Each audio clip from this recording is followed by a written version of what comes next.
আসসালামু আলাইকুম বন্ধুরা, কেমন আছেন সবাই? আশা করি সবাই ভালো আছেন। প্রকৃতি প্রেমী চ্যানেল আপনাদের সবাইকে স্বাগতম। তো আজকে আমি আপনাদের দেখাবো যে আমার কবুতরগুলো ছিল।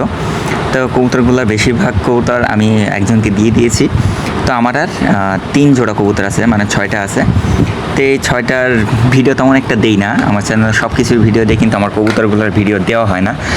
তো ভাবতেছি যে আজকে আমার যে কবুতরগুলো আছে এগুলো নিয়ে একটা ভিডিও তৈরি করি।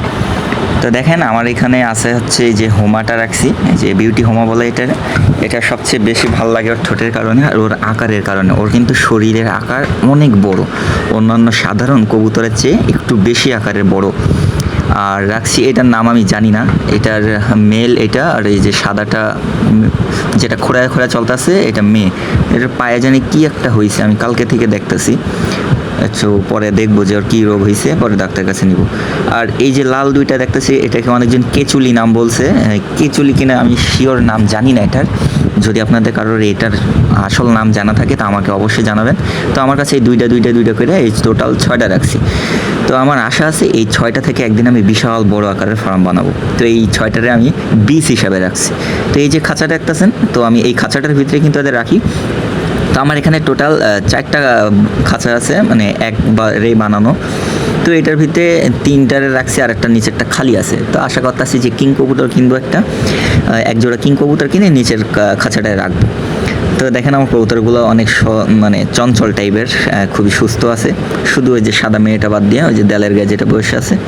তো আমি এখানে দেখেন পানি দিয়েছি, এখন যে দুপুরে টানা রোদটা, এই রোদের ভিতরে আমি ওদেরকে পানি দিয়েছি হচ্ছে গ্লুকোজের ভিতরে লেবু মিক্স করে অল্প একটু পানি দিয়েছি, যাতে গরমে ভিটামিন সি খাইলে ওদের গরম কম লাগে। আর এই যে নীল লাইটটা দিয়েছি রাইতে বেলা, যাতে একেবারে অন্ধকার না হয়ে যায়, হালকা একটু আলো আলো থাকে, তাহলে কবুতরগুলোর অসুবিধা হবে না, ওরা খাওয়া দাওয়া করতে পারবে।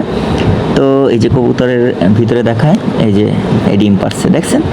এই ডিমটা পারছে হচ্ছে এই যে সাদা কবুতরটা, দাঁড়ান আমি দেখাই। এই যে দেখেন এই কবুতরটা, এই যে এইটার ডিম কিন্তু এটা। আমি চিন্তা করতেছি কি ডিম পাড়ার পরেই শরীর দুর্বল হয়ে এমন অবস্থা হয়েছে, নাকি অন্য কোনো রোগ হইলো আমি বুঝতে পারতাছি না। কিন্তু ডিমে তাওয়া দিতেছে পোলাটা, মেয়েটা একবার এখনো ডিমের তাওয়া দেয় নাই, ওই ছেলেটাই বারবার তাওয়া দিতেছে। আমার মনে হইতেছে মেয়েটা অনেক অসুস্থ আছে। তো এটা আমি অন্য যারা বোঝে তাদের কাছ থেকে জিজ্ঞেস করে নিব কি হয়েছে। কেন কবুতর সম্পর্কে আমার একটু ধারণা কম, যেহেতু আমি ফার্স্ট টাইম কবুতর কিনছি, পালতাছি। তো এই যে মটকা বলেন নাকি এটারে মাটির খোপ বলে, তো এটারে আমি তলা দিয়া রশি দিয়ে খাঁচার সাথে টাইট করে বেঁধে দিচ্ছি। এটারে যদি আমি এখন ঝাঁকিও দেই তাহলে নড়বে না। কবুতরে আমি একটা জিনিস খেয়াল করছি, আমি যে কদিন পারলাম এই 6-7 মাসের মধ্যে আমি 3টা জিনিস বুঝলাম, যে কবুতরের ডিম পাড়ার পরে নাড়াচাড়া লাগলে সেই ডিমে আর বসতে চায় না। এটা কিন্তু আপনারা দেখবেন, এটা কিন্তু একটা কমন একটা জিনিস। জানেন যে কবুতরের ডিম পাড়ার পরে বা বাচ্চা ফোটানোর সময় ওরা যদি নাড়াচাড়া পায় বা বেশি মানুষের আনাগোনা থাকে, তাহলে কিন্তু ডিমে আর তা দিতে চায় না, ডিমটা ওরা ছেড়ে দিয়ে উঠে যায়, তো ডিমটা নষ্ট হয়ে যায়। তো এই জন্য আমি ওইটারে বেঁধে দিয়েছি যাতে নাড়াচাড়া না হয়, কারণ আমার এই খাঁচা একটু পর পর এখানে ওখানে নাড়ায়। তো আমি কিছুদিন পরে এই খাঁচাগুলো শুদ্ধ পাখিগুলারে নিয়ে দেশে চলে যাব। তো দেশে যাওয়ার পর আমার ফার্মিংয়ের স্বপ্ন আছে, আমি একটা কোয়েল পাখির ফার্ম বানাবো, কবুতরের ফার্ম বানাবো। তো আপনারা সবাই আমার জন্য দোয়া করবেন, আপনাদের দোয়া যেন আমি সাকসেস হই, যেন সফল একজন খামারি হতে পারি। আর রেগুলার নিয়মিত আমার খামারের যত রকম ভিডিও আপলোড পাবেন আপনারা। তো আমার কবুতরের যে খাবারগুলা, খাবার মিক্সটা আমি আপনাদের দেখাই। এখানে খাবার মিক্সটা অনেকজন এক এক রকম খাওয়ায়, আমি কিন্তু আমার কবুতরগুলারে যেগুলো খাওয়াই আমি এটাই দেখাইতেছি। এখানে আছে হচ্ছে ভুট্টা, অল্প পরিমাণ হচ্ছে কাউন, আর এখানে আছে অল্প পরিমাণ ধান, গম, এখানে আছে ডাবলি এবং পোলট্রির ব্রয়লার স্ট্যাটাস সামান্য পরিমাণ। এইগুলা মিক্স করে কিন্তু আমি খাবারটা বানাইছি। ব্রয়লার স্ট্যাটাস যেটা, এটা অল্প পরিমাণ দেওয়ার পরে আপনার কবুতরগুলার চেহারা এবং গ্রোথটা সুন্দর থাকবে, ওদের শরীরটা ফিট থাকবে এবং মাংসও হবে। ওদের ক্যালসিয়ামের জন্য আপনি দিতে পারেন, যেমন হাড়ের গুঁড়া দেই আমি মাঝে মাঝে, বা ঝিনুক আছে, ঝিনুকগুলারে বা ঝিনুক আর ডিমের ছোকলাগুলার আইনা শুকায়া গুঁড়া কইরা এইটার একসাথে দেই।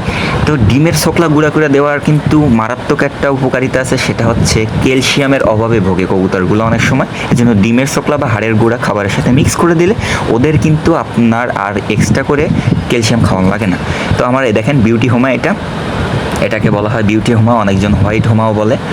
তো এটা কিন্তু যথেষ্ট পরিমাণ বড়, দেখেন আমার কোলে রাখছি, আমি কিন্তু যথেষ্ট পরিমাণ বড়, তবুও আমার পায়ের চেয়ে দেখেন আমার কোলের ওপর রাখছি, পুরো আমার পায়ের সমান বড়, কত বড়। এটা কিন্তু ক্যামেরার ভিতরে ছোট মনে হইতেছে, এটা যখন কেউ হাতে নিবে দেখেন আমার হাতটা কত বড়, তারপর আমি ওরে হাতের মুঠার ভিতরে রাখতে পারতেছি না, এত বড় পরিমাণে, মানে আঙ্গুলের বেড়ে আসতেছে না। তো এই কবুতরগুলো আমার যতটুকু মনে হয় যে যথেষ্ট পরিমাণ মাংস আছে এবং এদের ডিমের আকারও অনেক বড় দেখলাম, আর এরা খায়ও যথেষ্ট পরিমাণ। তো এই কবুতরটার মার্কেট প্রাইস এখন আছে হচ্ছে আপনার 16 থেকে 18 হাজার টাকা। এটা হচ্ছে কোয়ালিটি, আকার আকৃতি এবং ব্লাড লাইন অনুযায়ী দাম দর করা হয়। তো এই হচ্ছে আমার সমস্ত কবুতর কালেকশনগুলো আপনাদের সাথে শেয়ার করলাম। আমার আরও অনেক কবুতর ছিল, সেগুলো আমি আরেকজনে দিয়ে দিয়েছি, যেহেতু আমি কবুতর সম্পর্কে তো এক্সপার্ট না, এই জন্য যাতে রোগ বালাই না হয় এই জন্য আরেকজনকে দিছি, আর এই কটাই রাখছি। তো আশা করি সবার ভিডিওটা ভালো লাগছে। সবাই ভালো থাকবেন, সুস্থ থাকবেন, নিজের খেয়াল রাখবেন। আল্লাহ হাফেজ।